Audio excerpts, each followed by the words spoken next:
En fait, il n'y a pas d'ascension sociale, il y a juste un cheval à bascule, et un coup on est populaire, et un coup on est bourgeois, et c'est le basculement de toute notre vie en fait. Ça peut être un atout, mais ça peut être une déchirure identitaire profonde.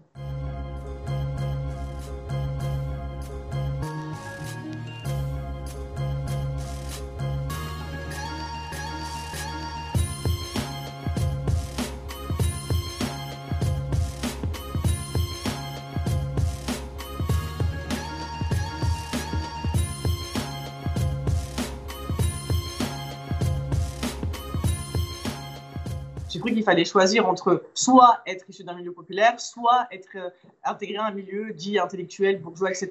J'avais l'impression qu'en fait, il fallait faire un choix et que même il fallait me trahir pour pouvoir accéder au métier qui m'intéressait. Parce que moi, c'est le métier qui m'intéressait, c'est pas la classe sociale qui m'intéressait en tant que telle. Parce qu'en fait, il y a une espèce de, on fait une hiérarchie des pratiques en considérant que les pratiques populaires, ce sont des pratiques des fois beaufs. C'est le langage commun qui dit ça.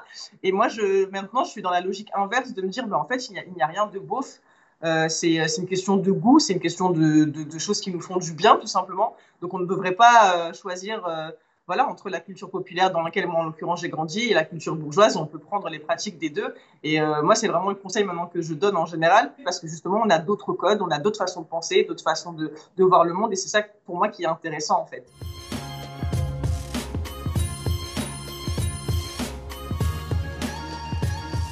Et je me suis rendu compte qu'en fait, juste en parler, avec des gens qui vivaient le même parcours, ça m'aidait à relativiser ce que moi je vivais, c'est-à-dire que je me mettais beaucoup en cause, notamment à Sciences Po Grenoble où la violence de classe, elle a été assez frappante, et même en classe prépa, parce que j'ai fait du coup une classe prépa privée, parler avec des gens, soit issus de l'immigration qui ont fait le même parcours, soit issus d'un milieu populaire, je me rendais compte en fait de ce qui était systémique et de ce qui était individuel. Et en fait, beaucoup de choses que j'ai subies sont tout simplement systémiques. Donc déjà, ça aide à se relativiser parce qu'en fait, le premier mécanisme, c'est de mettre en doute sa personnalité et de se dire il y a quelque chose qui ne va pas chez moi, je ne sais pas parler correctement, je ne sais pas m'habiller correctement, ma personnalité est gênante, surtout quand on est une femme comme moi et qu'on aime beaucoup parler et qu'on se met pas mal en avant. Déjà que la société est sexiste, et on rajoute le fait qu'on est l'immigration, c'est encore plus problématique aux yeux de certains. Donc moi, vraiment, ce qui m'a aidé, c'est de parler avec des gens qui nous ressemblent et de ne pas avoir honte de chercher en fait ce réconfort-là, parce que finalement, ça apporte tellement et ça aide tellement à se sentir moins seul.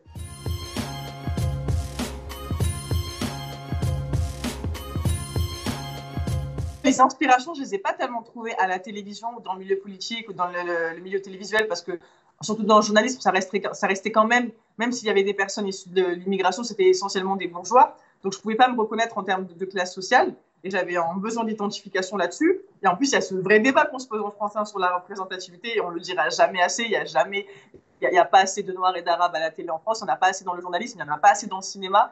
Mais moi, du coup, ce que je cherchais, c'est l'inspiration dans la vraie vie, dans les vrais gens. Ryan Lézard, j'en parle dans le livre qui a été pour moi, qui m'a beaucoup aidé à préparer le concours. C'est quelqu'un que j'avais trouvé sur Facebook à l'époque et qui avait eu le concours de l'ENA. Et moi, ça m'avait juste inspiré ça, en fait, parce que je me reconnaissais dans son histoire, parce que c'est un immigré, enfin, issu de l'immigration algérienne. Il est né en France, mais issu de l'immigration algérienne. Je cherchais des gens qui n'avaient pas trahi leur classe et qui n'avaient pas renié leurs parents, dénigré leur milieu social d'origine, dénigré leurs amis d'enfance. C'est-à-dire que maintenant, on a la chance d'avoir les réseaux sociaux et il ne faut pas hésiter à aller parler aux gens qui vous inspirent et de leur demander des conseils. Les gens bienveillants vous répondront et vous gagnerez peut-être juste des petites astuces qui resteront en vous. Et encore une fois, c'est une source de réconfort immense de ne pas se sentir seul. Et je pense qu'on est tellement nombreux à se sentir illégitimes qu'au final, on se donne notre légitimité à nous-mêmes en se parlant les uns les autres. Donc, c'est un peu un pansement.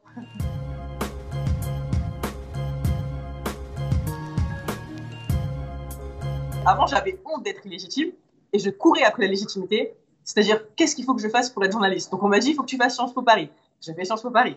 On m'a dit, il faut que tu fasses des stages dans telle et telle rédaction. J'ai fait mes stages dans telle et telle rédaction. Et ensuite, ben, je me suis dit, mais je cours après quelque chose qu'on ne me donnera pas. Parce que de toute façon, je ne suis pas un homme blanc issu d'un milieu bourgeois. Je suis une femme issue de l'immigration maghrébine et issue d'un milieu populaire. La légitimité, elle est là, en fait. C'est juste que je n'ai pas à courir pour me faire valider. Je n'ai pas à attendre la validation des autres.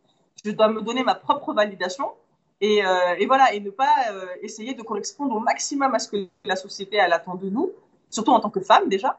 Et moi, en fait, j'ai un peu renoncé à la légitimité. Je sais que ça peut paraître un peu paradoxal, et c'est pour ça que j'ai essayé de, comme dit Goffman, un retournement du stigmate. C'est-à-dire que c'est pas grave, je suis légitime, ça me va très très bien, et ça va pas m'empêcher de faire des choses en fait dans ma vie, de faire en tout cas les choses telles que j'ai envie de les faire, et en mélangeant les codes des deux milieux sociaux.